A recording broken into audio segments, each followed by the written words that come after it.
Beleza, vamos dar enter aqui. Agora vamos para uma outra função, uma função chamada função e vou explicar também uma outra função chamada OU, que são funções de análise lógica. E ela é bem simples mesmo de ser construída, é simplesmente assim, ó, igual e, abre parênteses, e aí nós vamos colocar os argumentos. Primeiro a explicação de como funciona esta função chamada e, simplesmente assim, e. A função e, ela só pode responder, ela tem como resposta verdadeiro ou falso. Então vai aparecer como resposta aqui da minha função e, escrito verdadeiro, que é um valor lógico, ou escrito falso, que é um outro valor lógico. Então, ou ela responde que é verdadeiro, ou ela responde que é falso. Mas como é que a gente monta a função e? A função e só retorna verdadeiro se todos os argumentos forem verdadeiros. Então, tu pode colocar vários argumentos na função e aí tu analisa cada argumento. Se todos esses argumentos forem considerados verdadeiros, aí a resposta da função e é verdadeiro.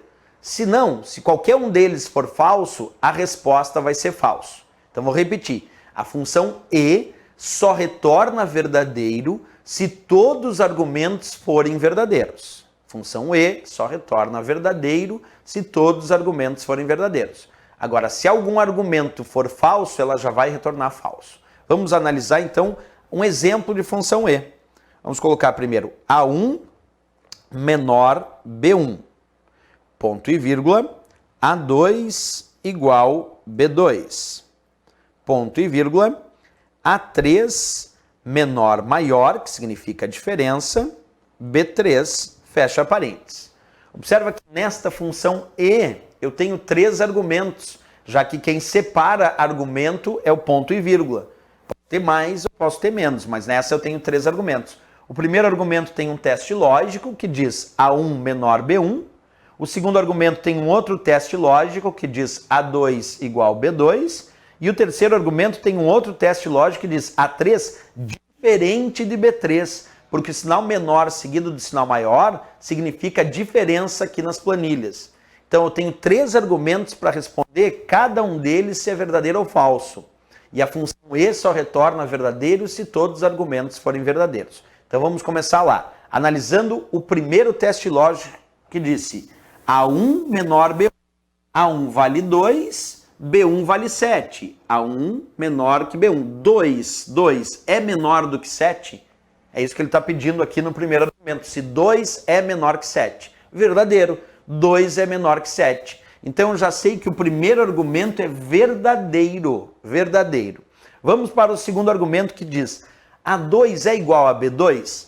A2 vale 1, B2 vale 4. Então ele está perguntando se 1 é igual a 4, se A2 é igual a B2. 1 é igual a 4? Não, falso, falso. Então o meu segundo argumento retornou falso. Eu tenho o primeiro argumento verdadeiro, tenho o segundo argumento falso, e agora vou analisar o terceiro argumento. O terceiro argumento diz A3 é diferente de B3, porque o sinal menor seguido do sinal maior nas planilhas significa diferença. Então eu vou perguntar, A3 que vale 8 é diferente de B3 que vale 9? 8 é diferente de 9? Verdadeiro. 8 é diferente de 9? Verdadeiro. Então o primeiro argumento deu verdadeiro. O segundo argumento deu falso. E o terceiro argumento deu verdadeiro. Então eu tenho verdadeiro, falso e verdadeiro. E a função e só retorna verdadeiro se todos os argumentos forem verdadeiros. Tinha um argumento falso? Sim, então já vai dar falso. Olha lá, falso foi a resposta da minha função. Acompanha de novo, ó. Vou pressionar Enter agora e tu vai perceber que deu falso a resposta, porque a função e só retorna verdadeiro se todos os argumentos forem verdadeiros. E nesse caso eu tinha um argumento falso, aí eu já sei que a resposta vai dar falso. Agora, professor, e se todos os argumentos forem verdadeiros? Aí ela responde verdadeiro. Então vamos alterar. Esse argumento aqui, ó, que tem o sinal de igualdade, esse segundo deu falso, né? Vamos deixar ele verdadeiro. Vamos colocar aqui A2 menor do que B2. Observa, eu alterei só o segundo argumento. Mudei a fórmula. A2, que vale 1, é menor do que B2, que vale 4. Isto é, 1 é menor do que 4? Verdadeiro ou falso? 1 é menor do que 4? Verdadeiro. Então agora o primeiro argumento é verdadeiro, porque eu não alterei. O segundo argumento era falso e agora eu botei o sinal menor, deixei o segundo argumento verdadeiro. E o terceiro argumento é verdadeiro também. Então agora os três argumentos são verdadeiros. E lembra, a função e só retorna verdadeiro se todos os argumentos forem verdadeiros. Então eu dou Enter, a resposta é verdadeiro. Porque é assim que funciona a nossa função e só retorna verdadeiro se todos os argumentos forem verdadeiros. Agora,